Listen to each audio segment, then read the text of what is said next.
Evaluarea ofertelor. După ce toate ofertele au fost completate, adică ofertele au fost deschise, a fost introdus prețul total fără TVA și cu TVA al ofertei, au fost specificate prețurile fără TVA și cu TVA pentru fiecare poziție în parte și pozițiile au fost marcate că corespund sau nu, se va trece la etapa de evaluare a ofertelor.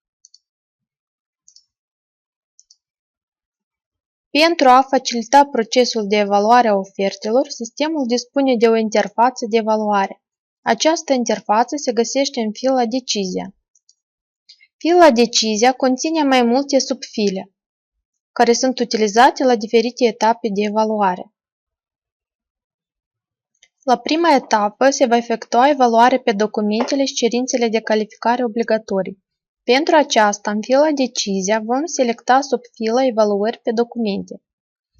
După cum observați, sistemul ne-a afișat în coloane lista documentelor și cerințelor obligatorii specificate la etapa de desfășurare a procedurii, iar în stânga, lista ofertanților. Pentru a specifica situația privind prezența documentelor sau corespunderea cerințelor, în stânga ofertantului avem butonul de editare. La accesare, sistemul ne dă posibilitatea să indicăm statutul fiecărui document sau cerință pentru ofertantul selectat.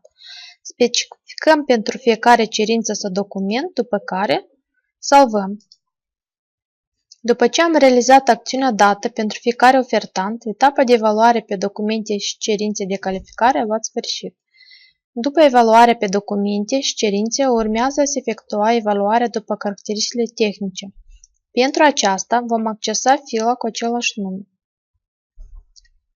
Această filă ne prezintă în formă grafică informații despre corespunderea caracteristicilor tehnice a fiecărei poziții.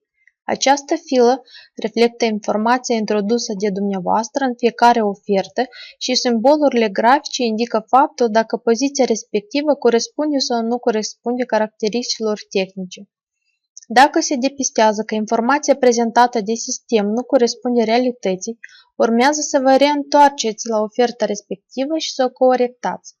Accesarea ofertei se poate face direct din interfața de evaluare prin butonul amplasat lângă denumirea ofertantului.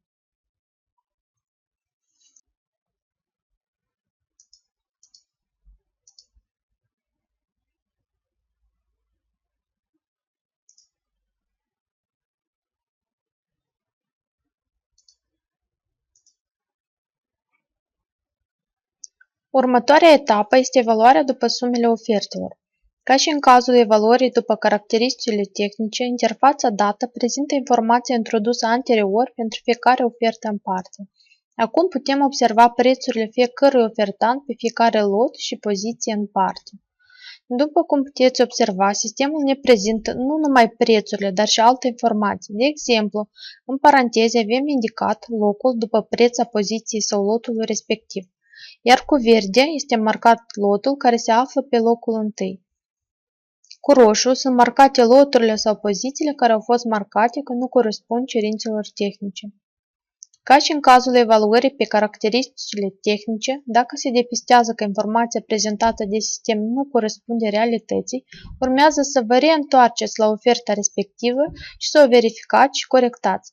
Accesarea ofertei se poate face direct din interfața de evaluare prin butonul amplasat lângă denumirea ofertantului.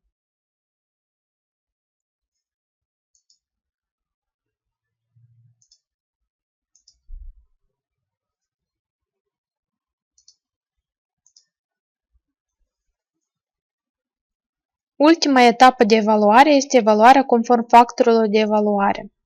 Evaluarea conform factorilor de evaluare se va efectua doar în cazul licitațiilor publice desfășurate după criteriul oferta cea mai avantajoasă economic. În celelalte cazuri, această etapă de evaluare se va omite. Dacă la etapa de organizare a procedurii au fost specificați factorii de evaluare, în interfața de evaluare ei vor fi afișați sub formă de listă pentru fiecare ofertant. Pentru a introduce informația despre punctajul acumulat de către fiecare ofertant în parte, urmează să facem click pe butonul din dreptul ofertantului respectiv. Sistemul ne va afișa cardul ofertei care conține și fila evaluarea după factori de evaluare. Aici urmează să completăm informația despre punctajul acumulat de ofertantul dat. Introducem în câmpul valoarea propusă, valoarea factorului care a fost propusă în ofertă, iar în câmpul puncte, punctajul acumulat calculat de dumneavoastră. Repetăm operația pentru fiecare factor de evaluare. Salvăm datele introduse.